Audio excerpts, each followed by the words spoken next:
Auto ଓଲଟି ଦୁଇ ଛାତ୍ରୀ ଗୁରୁତର 8 ଛାତ୍ରୀ ଆହତ ମାଟ୍ରିକ ପରୀକ୍ଷା ଦେଇ ଫେରୁଥିବା ବେଳେ ନୟାଗଡ଼ ଜିଲ୍ଲା ଦଶପଲ୍ଲା ଥାନା ଚିନା ପହଁରା ନିକଟରେ ଦୁର୍ଘଟଣା ଘଟିଛି।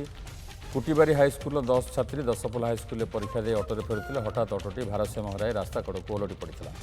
ସମସ୍ତ ଛାତ୍ରୀ ନୂଆଗାଁ, ଗୁଣ୍ଡୁରି ସାହି, କୁଟିବାରୀ ଏବଂ ଦୋଳମୁଣ୍ଡାଇ ଗାଁର ବୋଲି ଜଣାପଡ଼ିଛି। ଆହତମାନେ ଦଶପଲ୍ଲା ଡାକ୍ତରଖାନାରେ ଚିକିତ୍ସିତ ହେଉଥିବା ବେଳେ ଗୁରୁତର 2 ଜଣଙ୍କୁ ନୟାଗଡ଼ ମେଡିକାଲକୁ ସ୍ଥାନାନ୍ତର କରାଯାଇଛି। ପୁଲିସ ଘଟଣାର ତଦନ୍ତ ଆରମ୍ଭ କରିଛି। परीक्षा देखिए आसला ऑटो नौड़ी पड़ला आसुलु बॉयज स्कूल रे परीक्षा दे पिला आमे गाँव मान कोटिबार सब पिला 38